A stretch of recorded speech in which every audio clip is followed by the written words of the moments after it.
So our class today will start by introducing meditation and doing a short meditation. Joe is new. Welcome. And we'll do a short breathing meditation, which is kind of where most people start with their journey into what meditation is. So we'll do that, right? And then we'll have a discussion on our topic today, which is setting intentions or intentional living. Maybe you've heard of that phrase before, intentional living. There's like books, there's like countless books on it now. So we'll talk about what that means, and the benefits of intentional living, the benefits of setting intentions, and how we go about doing that. And then we'll do a meditation to kind of reinforce that. Crystal and Audrey new, welcome. I'm so glad that you guys are here. I hope you enjoyed the class. Okay, so Carol, very, very old. Nice. Carol's on fire already. All right, so if you are new to meditation, you probably are here because you want to relax. That's generally when we get into meditation. That's the push for us. We want to have less stress in our life, have less anxiety. Or basically, we want to relax. We want to be more peaceful. And this is a really good reason to get into meditation, because meditation is extremely good at relaxing your mind. Andrea, hello from Toronto, Canada. Welcome. Snowy up there? Luis, new, great. Oh, this is awesome. I love all the new people here. This is fantastic, right? So if you are here to learn how to relax, this is great, right? You've come to the right place. Meditation is wonderful for learning how to relax your mind, and that's a really key component of meditation. But it's not all that meditation does. There's really like two steps to meditation, right? First is we have to relax our mind, right? Because when our mind's really busy and distracted and worried and panicked and anxious, right, it doesn't really work that well, right? Like everything seems to be more difficult for us. We have a harder time making decisions. We have a harder time doing our work. We have a harder time doing everything, right? So step one is we have to learn how to feel empowered to relax our mind, right? And we have methods for doing that with meditation, right? And then we want to use that relaxed mind to learn about something, to learn about ourselves, really. Meditation is a method of familiarizing your mind with something, right? And that could be anything. Maybe we want to familiarize our mind with being patient, right? That's a good one. I like to use this example because I think this kind of rings true for all of us. Like if you think about how easy it is for us to get angry, right? You could be walking down the street having a great day. Somebody says something to you, boom, you're angry instantaneously. You don't have to try to get angry, right? But you do have to try to be patient, right? So all of this is our mind just being more familiar with the feelings of getting angry than the feelings of being patient in tough situations. It's all about familiarization. And meditation is a method of training yourself to be familiar with the things you want to be familiar with.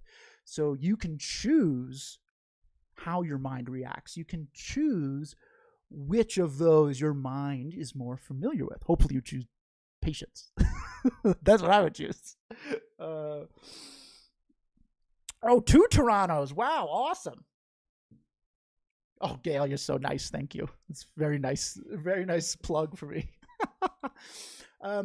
So the way that we're going to do this is we're first going to learn how to relax our mind. And the analogy I love to use, I think it really works, is imagine that you're at a lake, like a beautiful still lake. You've gone on a hike, and you can see the reflection in the lake, right? Whoa, everyone's from Toronto. It's unbelievable. It's unbelievable. There's like 5 people there from Toronto. That's so good. So imagine you're at like a still lake, right? And you can look at the reflection in the lake. You could probably describe to me the reflection in the lake, right? Because the lake is very still, very calm, right? If it starts to rain, what happens to the reflection? It ripples, right? It's not as clear. The reflection's not as clear. What if it starts to downpour? You might not be able to see the reflection in the lake at all. right? So this analogy is the same as what our mind goes through each and every day. Our mind is normally, by default, a still, peaceful, calm lake with a nice clear reflection, right? Our mind is very reasonable, very calm, great at decision making, right? All of the stress, anxiety, distractions, all of the things that are bouncing around back and forth in our head each and every day, there are like raindrops that are falling on the lake, on our mind, really, right? And it's making it hard for us to kind of access this peacefulness that we have inside of us. But it's there. Our peacefulness is there. It's just obscured by all of the busyness in our mind. So our first step with meditation is to remove some of these raindrops, right? To learn how to relax our mind so we feel more peaceful. And so we can then look at the reflection, right? We can start to investigate things. That way we can do that second step that I was talking about. Learning to become familiar with something. Whoa, I got a lot to catch up on. New York. I'm from New York, Mindy. Guess Toronto needs stress sleep. We all do. Another Toronto area. This is unbelievable. All right, I'm big in Toronto. Does that make sense? Does that analogy make sense? So the way that we're going to do this, right, clear away the raindrops, quote unquote, is with breathing meditation. And breathing meditation is probably something you've heard before. It's pretty common. Which is awesome. Really, from an instructional standpoint, it's pretty simple. We're going to focus on our breath, so much so that all the other things that we normally focus on, those distractions, that stress, what am I going to do later? Oh my God, I have to do this other thing, right? All those things are going to start to fade into the background a little bit, right? Just a little, even just a little bit. We're going to clear away some of the raindrops. This is called single-pointed concentration, focusing exclusively on one thing, so much so that other things kind of fade away, right? You've experienced something like this if you've ever been in the zone at work or exercising. This happens a lot, right? This something similar to this. You're so plugged in with what you're doing at work that you don't hear people call your name, or you lose track of time. All these things that you're usually hyper aware of, like, oh God, I'm still here. This hour's taking forever, right? You've ever felt like that? Like, you've had times that you felt like that where time is really a distraction for you, and other times where time just flies, right? And that happens when you're really plugged into something. Time seems to fly, right? It's the same with all of our distractions in our mind. If we can learn to kind of cultivate our ability to concentrate on one thing, the other things will fade into the background a little bit. So we can use this to relax. This is the method that we can use to relax, right? And we use our breath as a focal point for meditation, especially for a meditation on relaxing, because our breath is always with us. So if you become proficient at doing this, well, it's awesome. You can do this at any time. You always have your breath with you. You don't need specific external circumstances to meditate. That's a very important takeaway from this, right? You have everything you need to meditate now and meditate well. You just need your breath, a little bit of effort, and some practice, right? You don't need perfect quiet. You don't need to leave the world behind and go to a mountaintop. You don't need any of that, right? You can do it in your home, in your car, whatever. Right? You can do it anywhere. Right? You don't need specific conditions. So the breath's really good for reinforcing that, I think. Okay, cool. It's just a million people from Canada here. This is awesome. Dashita, I need this meditation today. Too stressed from taxes and oh no. You just reminded me I have to do taxes. See, look, now I have that distraction. We're gonna do some meditation now to remove those distractions. Thank you for the reminder though.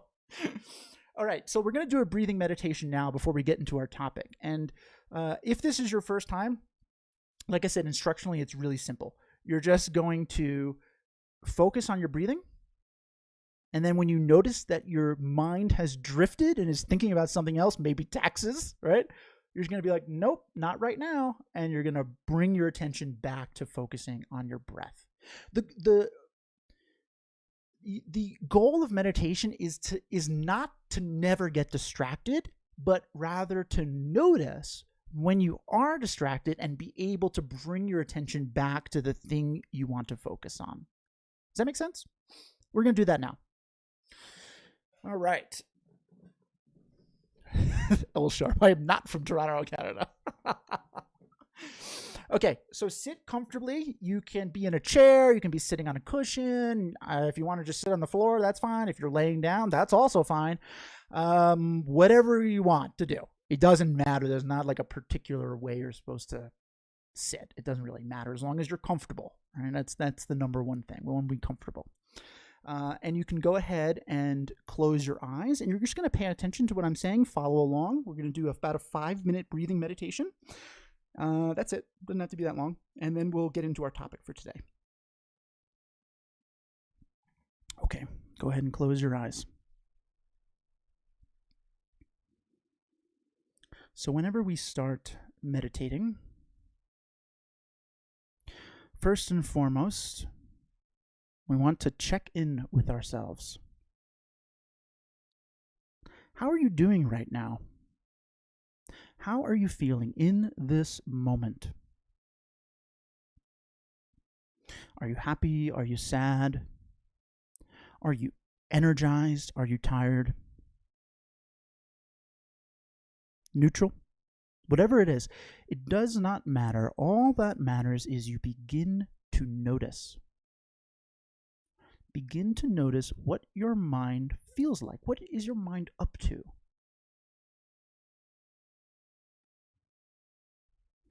This is a practice in mindfulness. Maybe you've heard that word before. Mindfulness is being aware of what your mind is doing moment to moment. That way you can respond skillfully. So just notice what your mind feels like in this moment right now.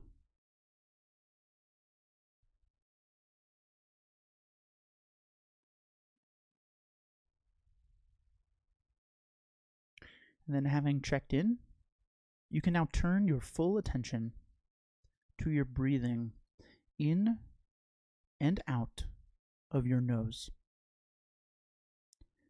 Very gently, very naturally. You do not need to take big, deep breaths or forcefully exhale. We're just breathing in and out as you normally would. See if you can stay with your breath for your entire inhalation and your entire exhalation.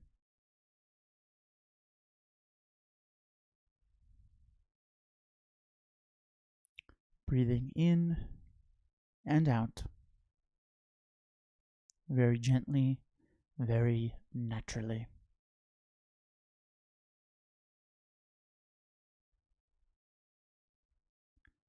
Allow yourself to relax. Allow yourself to enjoy breathing in and out.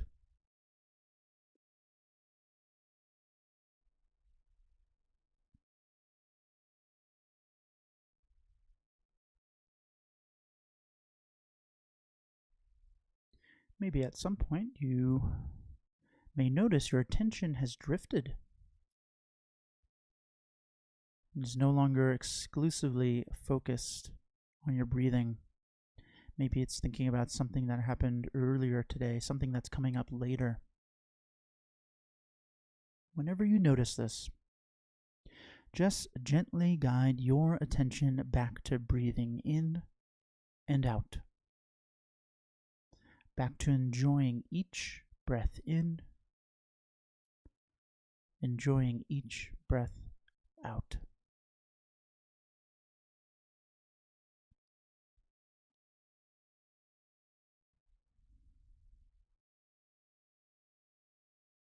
Begin to feel yourself relaxing into your breath.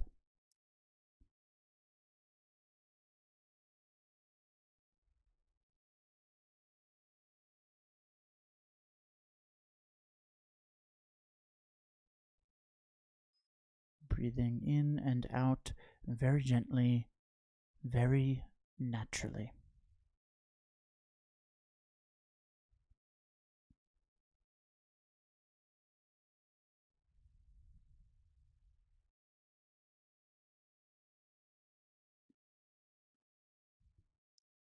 keep bringing your attention back to breathing, back to your breath, as many times as you need to. This is meditation. You are meditating right now. You are training your mind to relax, to be calm, to access its naturally peaceful state. And you're doing it all on your own, with nothing other than your breath. How wonderful.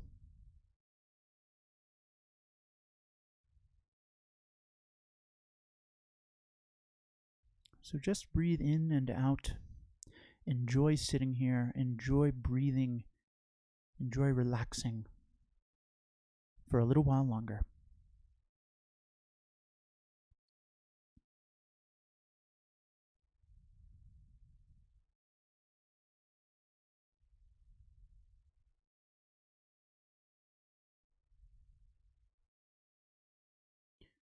Okay, and when you're ready, you can open your eyes.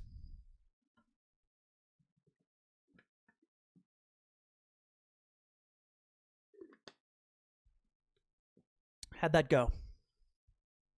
That's a pretty standard breathing meditation. I think it was like 5 minutes. It's always hard to tell. I don't have a timer or anything, but it's pretty quick, right? It's not like sometimes when we start meditating. Crystal, great. I'm glad to hear that. Very good. I'm glad you guys had a good experience. So sometimes when we begin meditating, when we're like, oh, I'm going to get into meditation, we think we have to dedicate an intense amount of time. L sharp, I could use longer. So there's kind of two aspects that you could look at this. Like if this went really well, you're like, oh, I might be able to go a little longer than I thought, right? Or, the other aspect is like, sometimes we think that we have to meditate for hours to like see any benefit. No, you can see benefits just by doing consistent meditation for 30 seconds in the morning, right? It's more about building a routine than the amount of time that you actually are sitting there meditating. Karen, wonderful. Great. So relaxing. My mind kept drifting, but I went back to my breath. Gail, so this is a common misconception about meditation. We think like, oh, my mind drifted. I'm not doing well. Your mind's going to drift. That's what your mind does, right? Your mind is very used to multitasking, right? It multitasks all day long. That's why it's so busy, right? So it's going to shoot off and drift, right? Your ability as a meditator is really about, can you catch it and bring it back? So Gail, if you're able to catch it and bring it back, amazing. A+. That's what we're after here, right? Routine can be hard to maintain, 100%. That's why we start small, right? We've done a couple classes on how to build a solid meditation routine. You can check those out if you're struggling with introducing this into your already probably jam-packed routine. But the most common mistake is trying to meditate too long, right? So we really don't need to do anything over 5 minutes, and I wouldn't recommend, if you're new, doing anything over 5 minutes, because we want this to be like a manageable thing, a fun thing. We don't want to be like, oh, I gotta meditate for an hour, So if you're new, maybe this was a good glimpse that you can kind of relax a little bit just with something quick, like 5 minutes. Yeah, cool. So any other questions on breathing meditation or meditation in general? I did forget at the beginning. I always like to say it. If you do have questions, just ask me at any time. Just type it into the chat at any time. Doesn't matter when. Doesn't matter if it has anything to do with what I'm talking about. I'll stop and answer it. That's the live stream benefit, right? That's why we're here.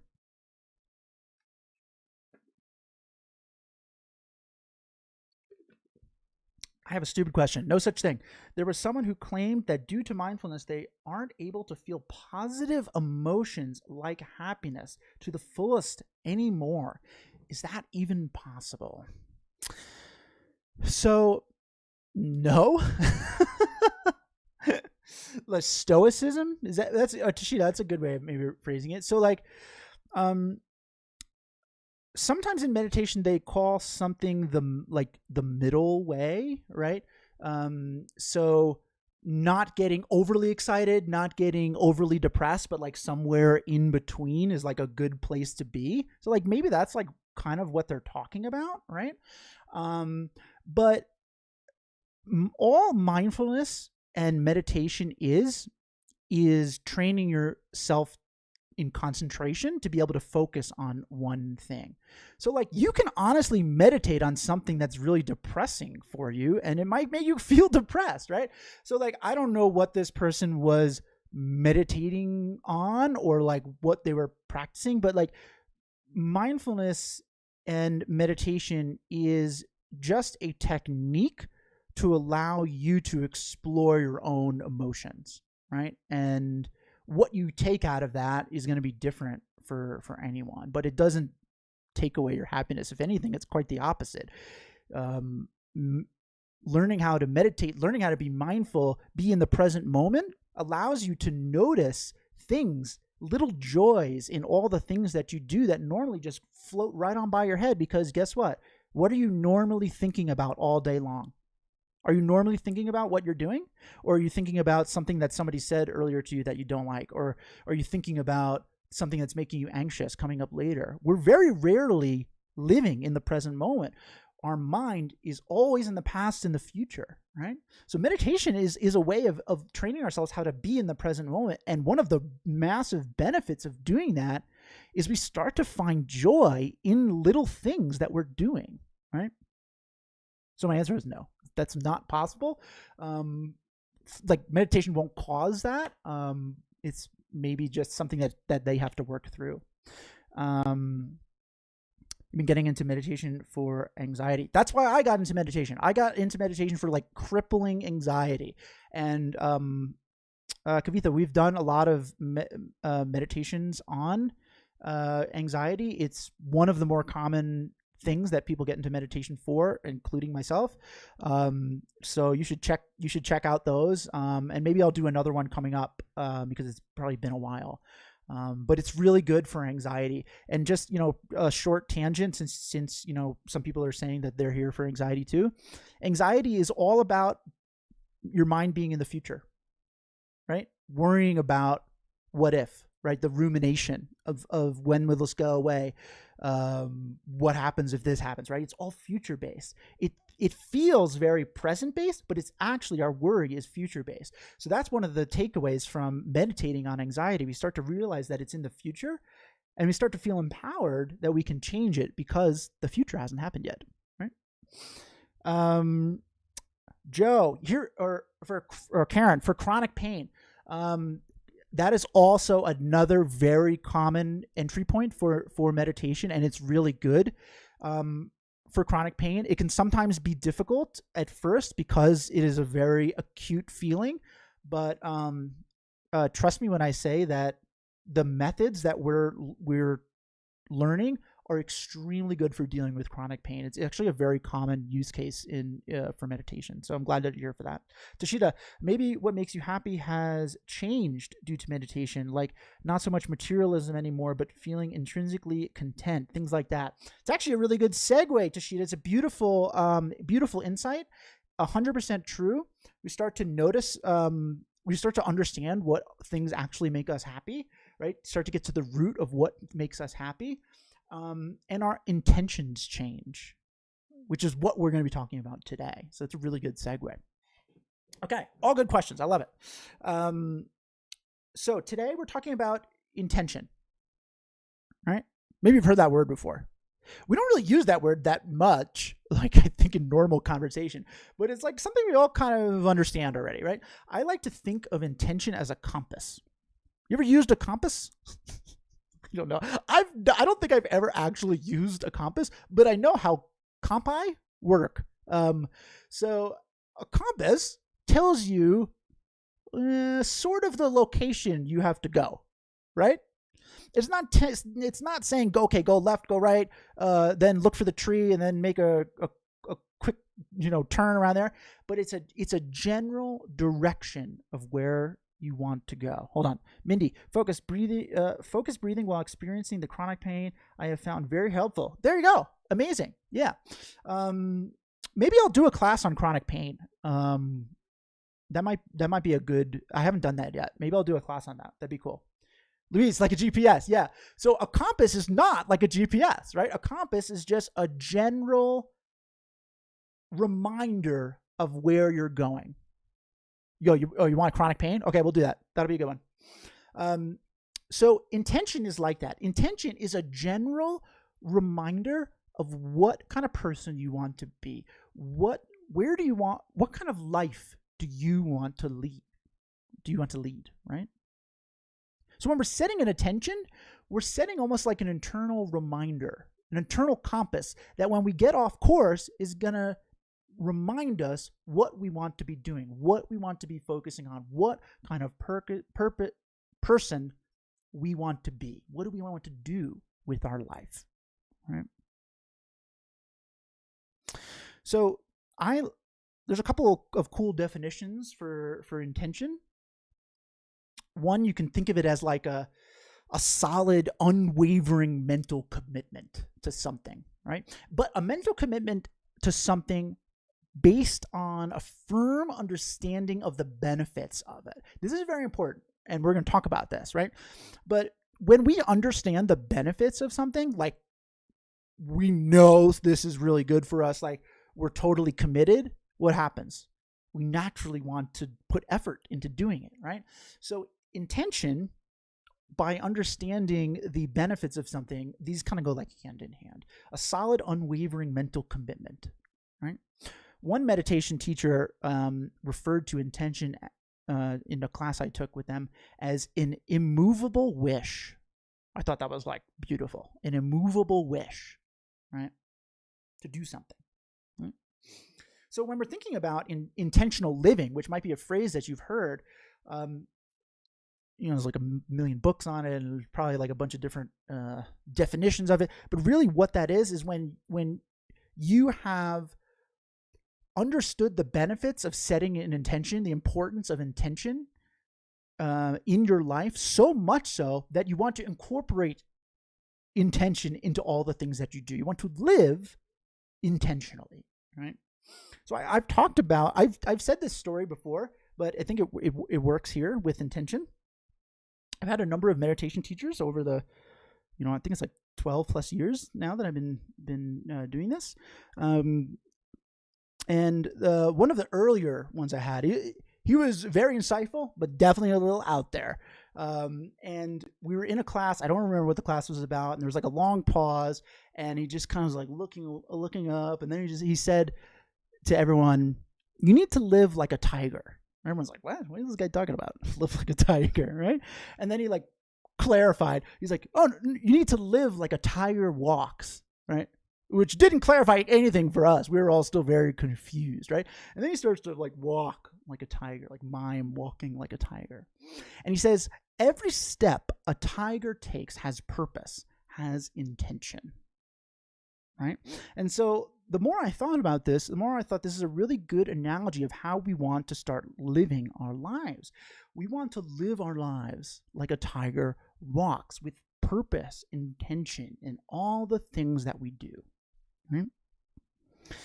But in order for you to like want to do that, you got to understand the benefits of doing that. So this is why meditation is such a cool thing. Is it's a two-step process. We have to explore these things to see, is this beneficial for me? And then if so, okay, I want to learn how to do some of this. So we're going to talk a little bit about what are the benefits of intentional living. And maybe you investigate this and then you're like, that doesn't really sound like it's beneficial to me. That's fine. Meditation is all about learning about yourself, right? Learning about how your own mind works. So these are some benefits that I've found through my own exploration with intention and intentional living. So really the first and probably the most deep is that setting intentions makes our actions genuine, right?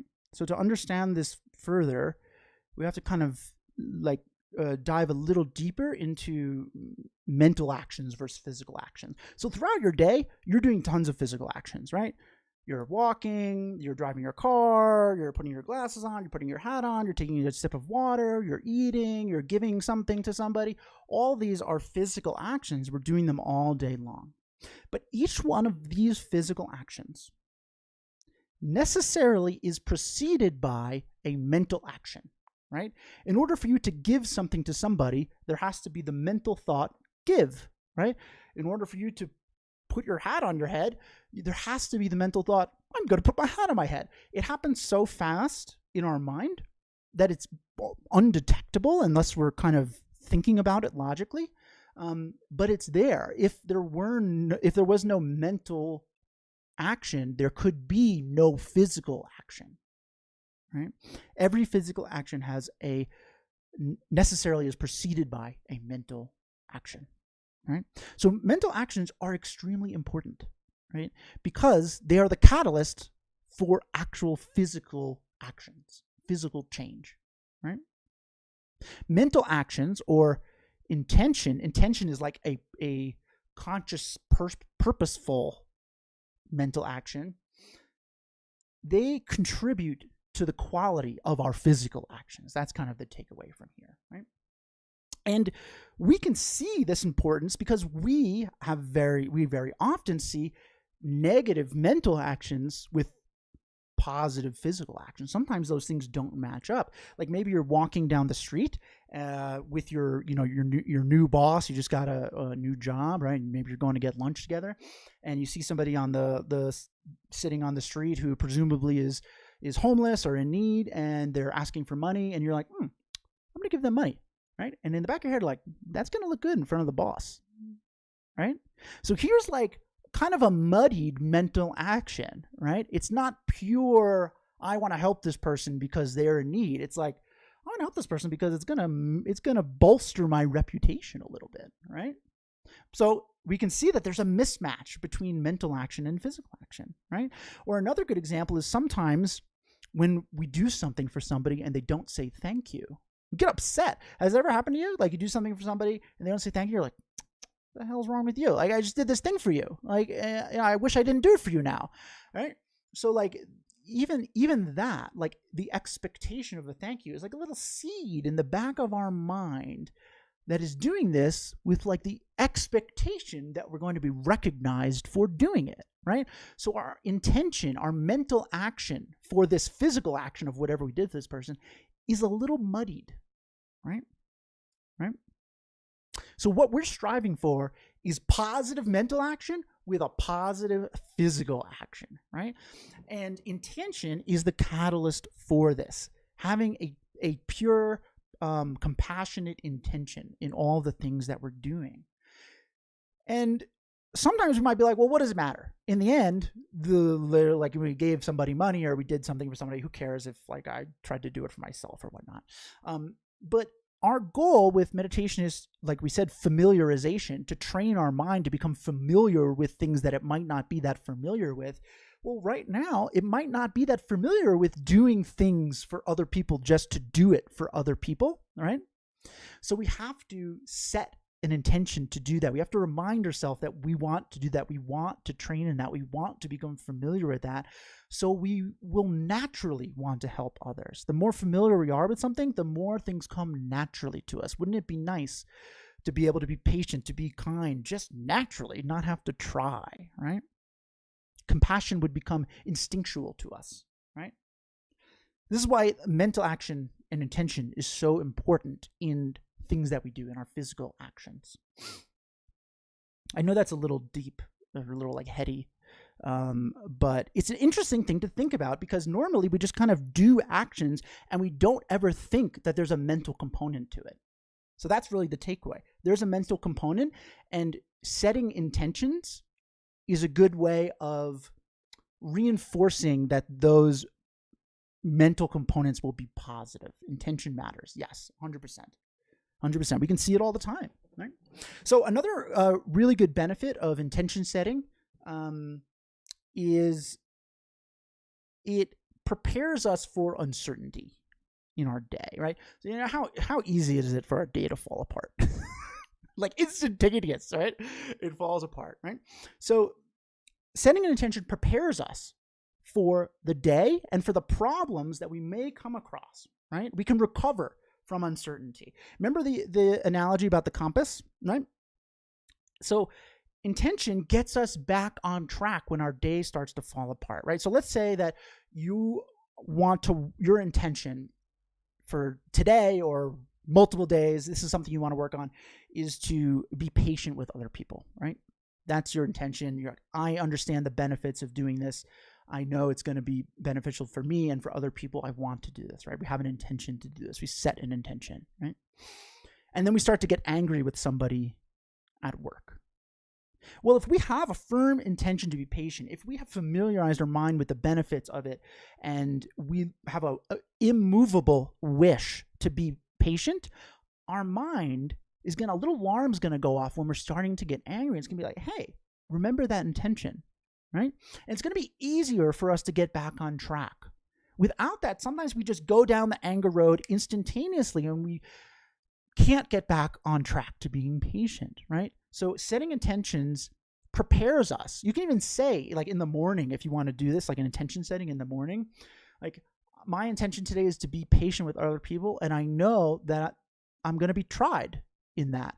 And if I find myself getting angry, I'm going to remember my intention and I'm going to be patient, right? So like it's preparing us. We're like getting ready for battle for the day. It's like battle preparation to combat some of the negative mental states that we go through each and every day. And then the last one we'll talk about today, and then we're going to get into actually how do you do intention setting, is setting intentions helps you find joy in your goals and accomplish your goals quickly, right? So intention can also be thought of as like a promise to engage in something fully with your mind, like a full mental commitment. Essentially, intention is a commitment to make your goal a meditative practice, right? What did we do in breathing meditation? We're like, okay, we're going to focus on our breath. And then when our attention drifts away from our breath, we're going to notice it and we're going to bring it back, right? That's like setting an intention for our meditation, right? So we can do that with all the things that we want to accomplish in our life, with all of our goals. Excuse me. So let's go back to the idea of being patient at work, right?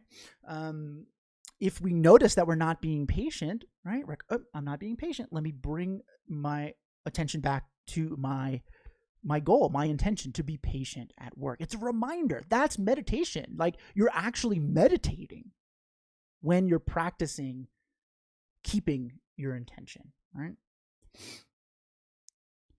So it just makes things easier to get back on track. Like we know how we should react if we have thought logically about the fact that we want to be patient, or we want to be more kind, or we want to be less anxious. Like we're aware that this is going to happen, right? And so we're able to get back on track. And that process of getting back on track promotes being in the moment, being present. And we were talking a little bit about that with Toshida's point, right? It promotes being in the present moment, not having your mind drift too far off, continuing to be present. And when you are in the present moment, you start to find joy. We talked about this a little earlier, right? We start to find joy in the things that we're doing. And when we find joy in the things that we're doing, what happens? Natural effort in doing them, right? So in terms of accomplishing your goal, we set an intention, then we have like increased interest in it, right? We find joy in our goal, and it leads to natural effort. Intention is a catalyst for accomplishing things joyfully, which is really important in terms of any sort of goal setting, trying to accomplish anything.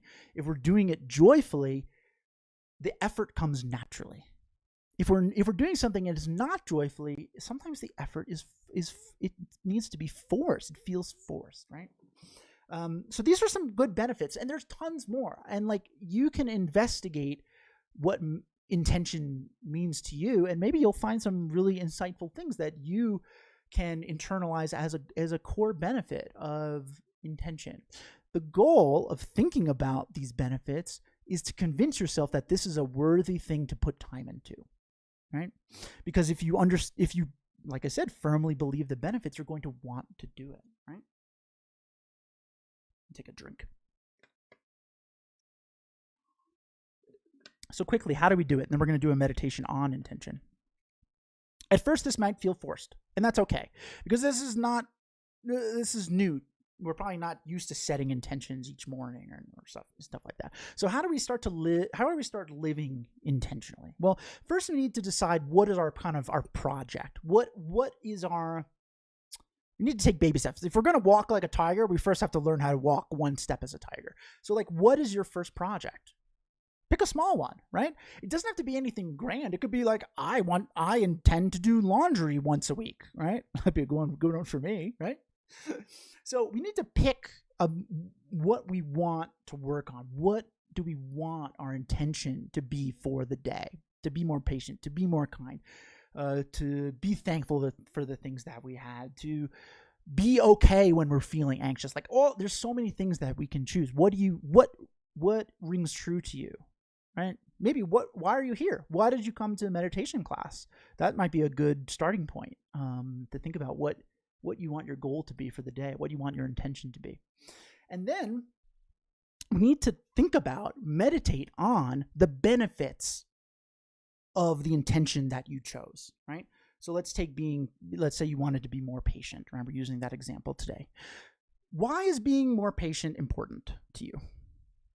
Right? Why? Why do you want to be more patient? What will happen if you're not? Right? Maybe you're having anger problems, right?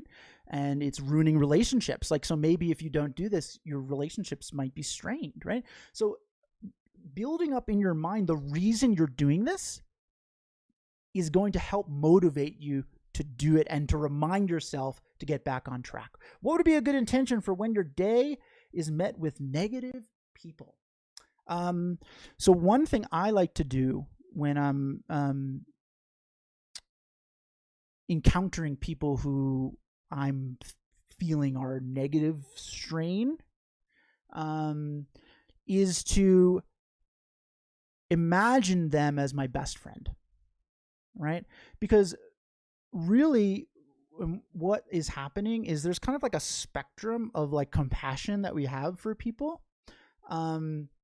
And the less we like somebody, the less compassion we have for them. But these people are going through tough times too. Like maybe they're kind of throwing out negative vibes because they're having a really hard time at home. We don't know, right? So we can kind of imagine that they're our best friend and feel kind of compassion for them, and then just kind of move on, right? I hope they have a good day. Like, I hope they start to feel better and don't have such like a negative mind state, right? So maybe that's a good intention for you to like kind of flip that on its head when you encounter people like that.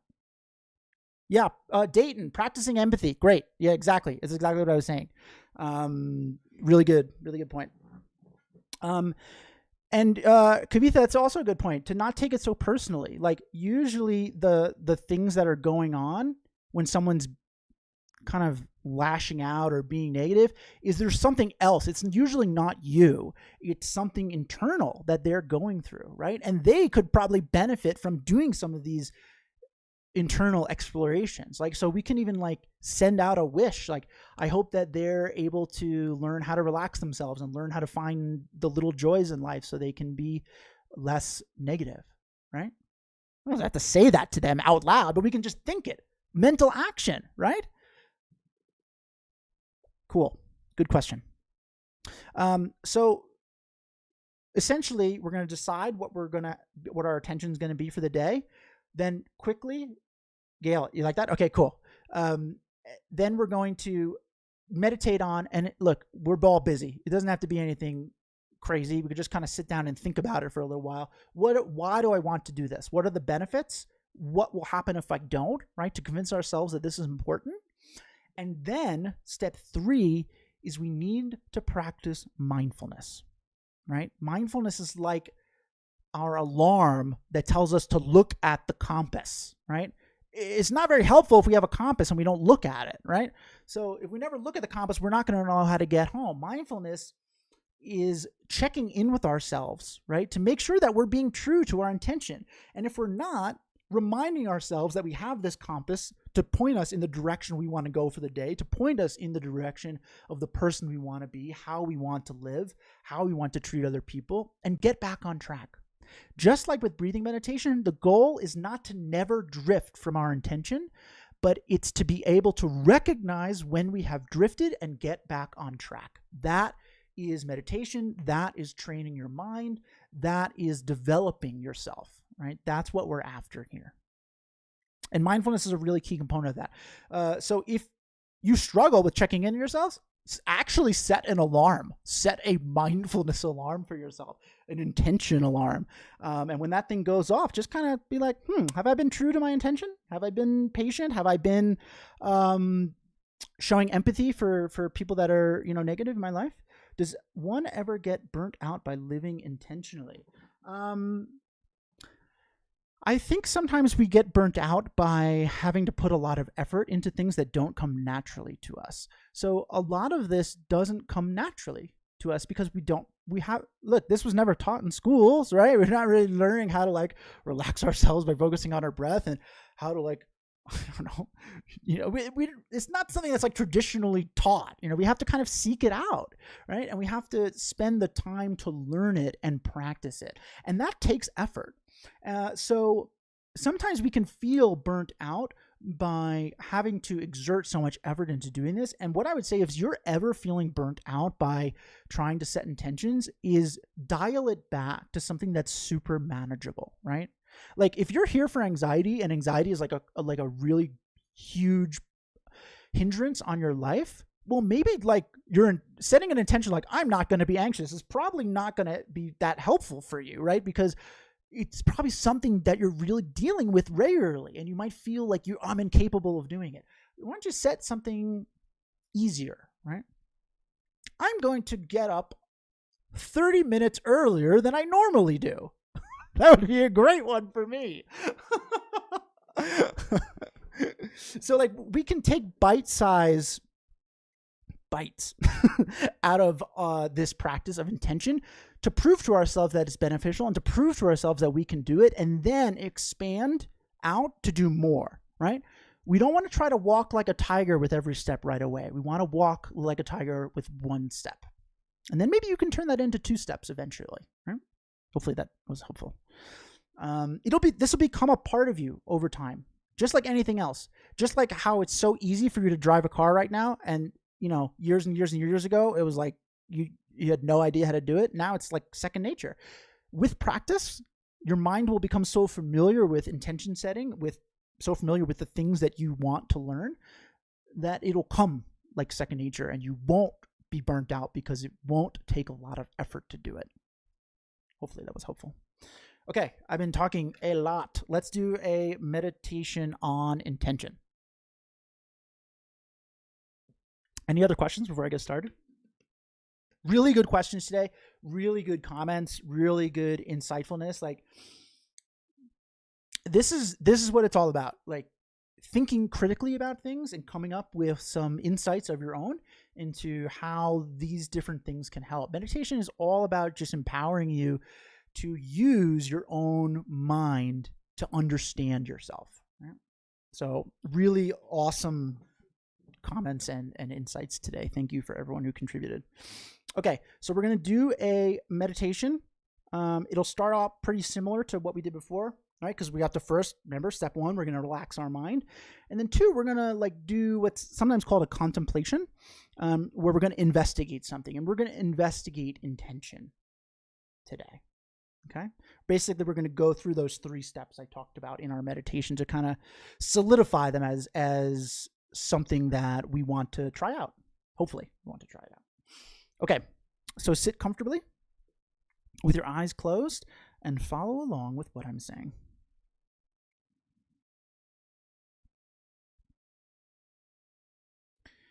Let's check in with ourselves again. How are you feeling now? Different than before? The same? Whatever it is, does not matter. All that matters is you notice. We now know why we're doing this. We're practicing mindfulness, cultivating our ability to check in with ourselves, to notice how we're feeling so we can respond skillfully.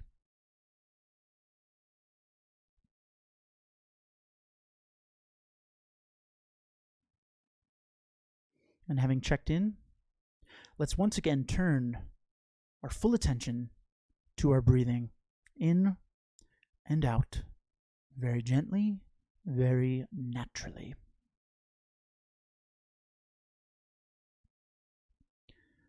Follow each breath in. Follow each breath out. And allow yourself to relax.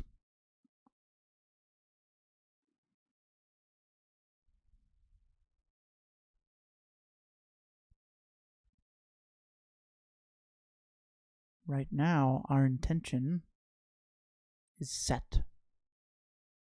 Our intention is to stay with our breath to the best of our ability. And when you notice that your mind has drifted and is no longer doing that, just gently guide it back. Use your internal compass to get back on track, focusing on each breath in and out. Enjoying breathing.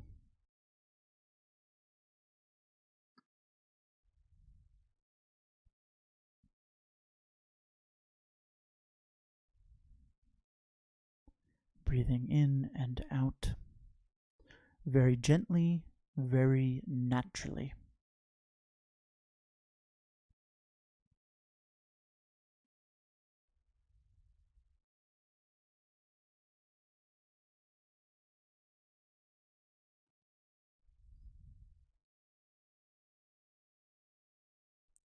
As we focus single-pointedly on our breathing, we may start to notice some things about breathing that we hadn't paid attention to before.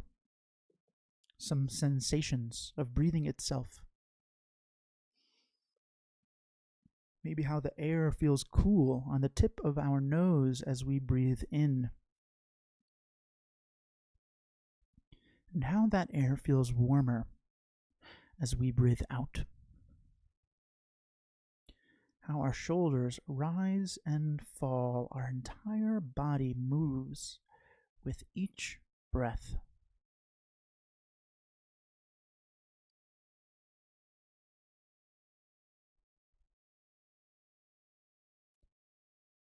We're being extremely present with our breathing, and one of the benefits of doing that is we're finding joys, little joys, in breathing, in and out, very gently, very naturally.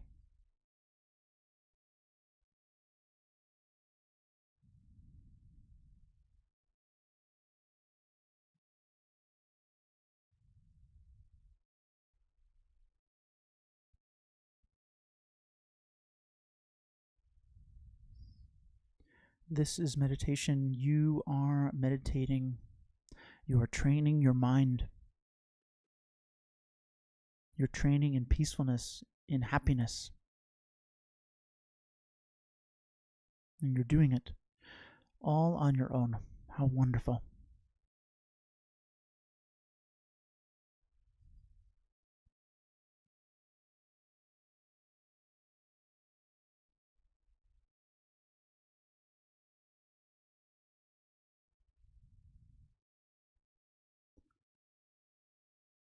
So after doing some breathing meditation, maybe we're feeling a little more relaxed.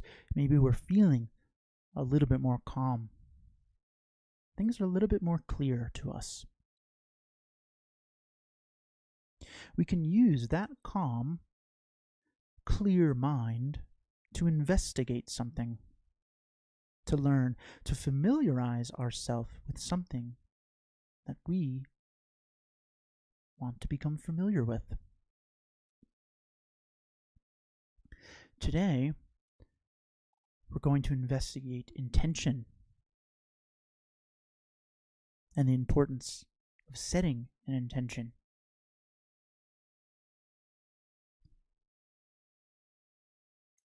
So I'd like you to bring to mind a goal that you have, something that you want to do. It doesn't have to be something extravagant. It can be something very simple. Just bring to mind something that you want to do.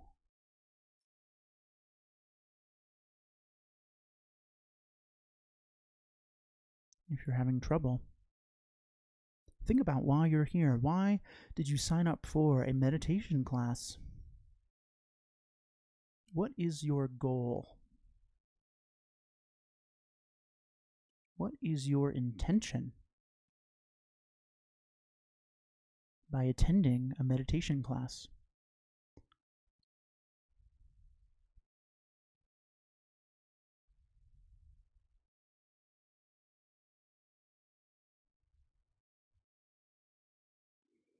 And with that goal in mind, with that intention in mind, why do you want to do this? Why do you want to accomplish that goal? Why is that intention important for you? What will it do for you? What benefits will it bring to your life? What will your life be like if you can accomplish it?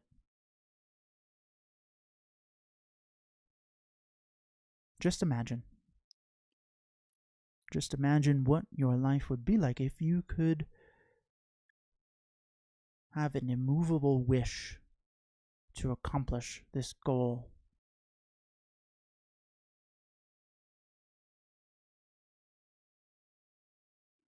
And you can even think about, what would your life be like if you don't do this?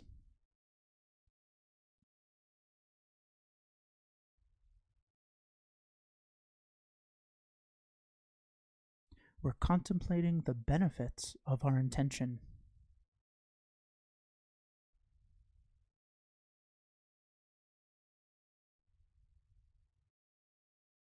Sometimes when we set an intention, it's for something that will help us.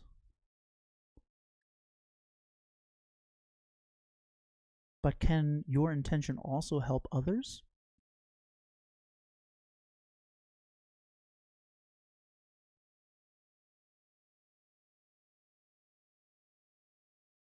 How wonderful would that be if we could accomplish this goal, to feel better, to be happier, and in turn help other people?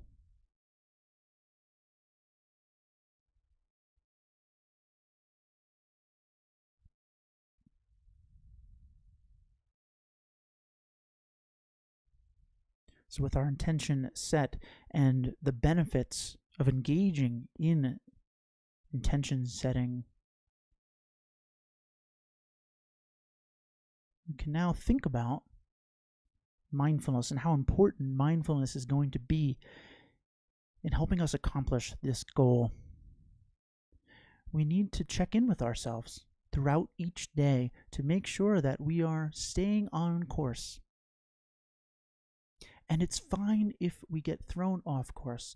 The goal is to notice when we do and be able to get back on track to focusing on bringing our intention to fruition, bringing our positive mental action into a positive physical action.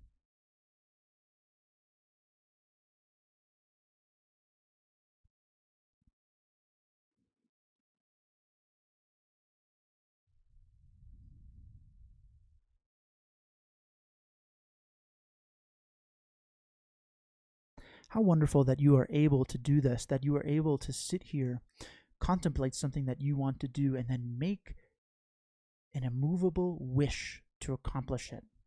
Allow that to wash over you. Let this be day one of you accomplishing this goal.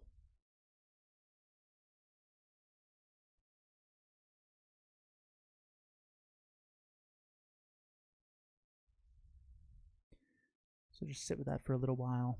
Enjoy being here. Enjoy letting your intention, your immovable wish, sink in.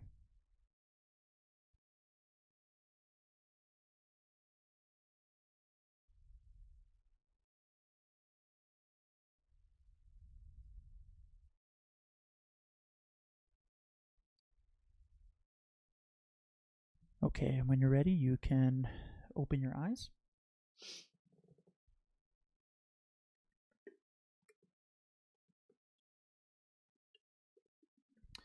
So that's what I would consider a full meditation. So we start by relaxing our mind, and then we use that relaxed mind to investigate something. And really what we're doing is we're thinking, right? We're kind of just thinking, but we're thinking clearly. We're thinking more clearly than if our mind is bouncing from one thing to the next. That's really what meditation is all about. It's about learning how to relax your mind so then you can use your mind to its fullest potential to change your life in positive ways, right? Almost fell asleep, so relaxed. Good. I'm glad that was very peaceful and calm for you. Sorry, I splashed water on my glasses. I can't see. Very relaxing. Thank you. Great. So when you're thinking about the thing you want to start using is your intention for the day, and it can change, right? Though I do recommend try to stick with something just to kind of get some practice at it. It doesn't have, like, I always like to reinforce, it doesn't have to be something like grand, right? I use the example of laundry because I struggle to do laundry on a weekly basis. That should be my intention, right? I'm going to do laundry once a week, right? And I think about the benefits of doing laundry. Well, I have clean clothes. If I do it once a week, then I don't have to do it for 8 hours every 3 weeks when I have a massive load of laundry. There's benefits to doing it, right? So you can use this methodology, the 3-step process that we talked about, for anything, right? Something as maybe difficult as breaking through with your anxiety, or something as simple as like doing laundry or being on time to work or something like that. That's not always that simple. Kavita, that was very relaxing. Thank you. L Sharp, thank you. I did try to focus on intention to be alert. Yeah, it's great. So you can see how we can use the same methodology of meditation, focusing on one thing and bringing our attention back when our mind drifts away from it, for different things. It doesn't have to just be your breath. We can focus on our intention. And then when we notice we're not thinking about it, we bring our attention back to focusing on it. I keep saying intention and attention, and it's very confusing.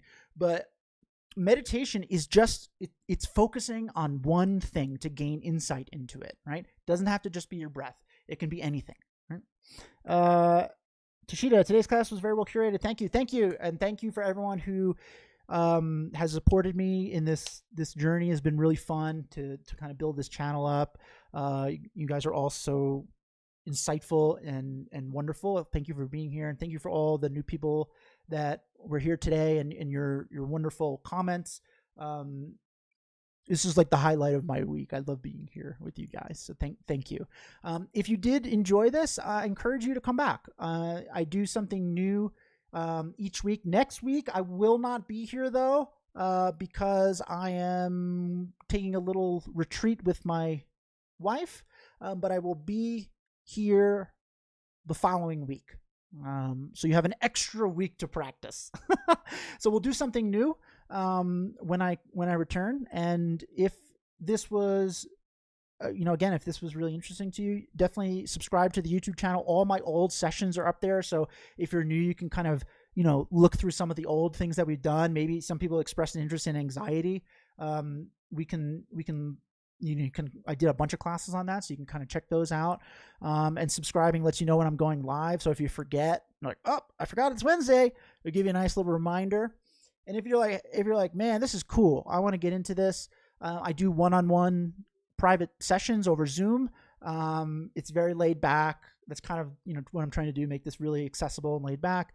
But it's great for focusing on something that's really important to you. Right now, these are very general classes, but one-on-one classes are really amazing for diving into something that's really important to you. So if that's interesting to you, you can just email me. I'll type my email now.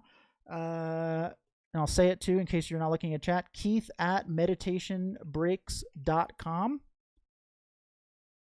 There. Just email me and we'll find a time that works for you. I love doing one-on-one sessions, so feel free to reach out. Also, if you just have a question, you can also email me at any time. Well, I have great correspondence with some of the people that are here, so just feel free to email me. I think that's it. Gail, yes, would love to hear more about your journey with anxiety. I think I'll do another class on anxiety again soon because it's come up a lot, and it is probably, if I had to take a guess, one of the more common reasons people get into meditation. And meditation is like a slow burn fix for anxiety. It takes time and effort, but it's all about gaining insight into where your anxiety is actually coming from, because there's a mismatch in where we think our anxiety is coming from and like where the root cause of our anxiety is. And meditation is really good for looking at things clearly and gaining some insight.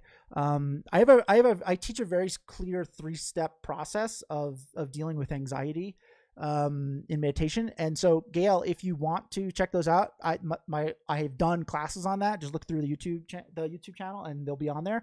But I'll also do a new one because there's a lot of benefit to doing things live. So we'll do both. Thank you, everyone, for being here. Thank you for all your for wishing me fun on my little retreat with my wife. Very much appreciate that. And take care.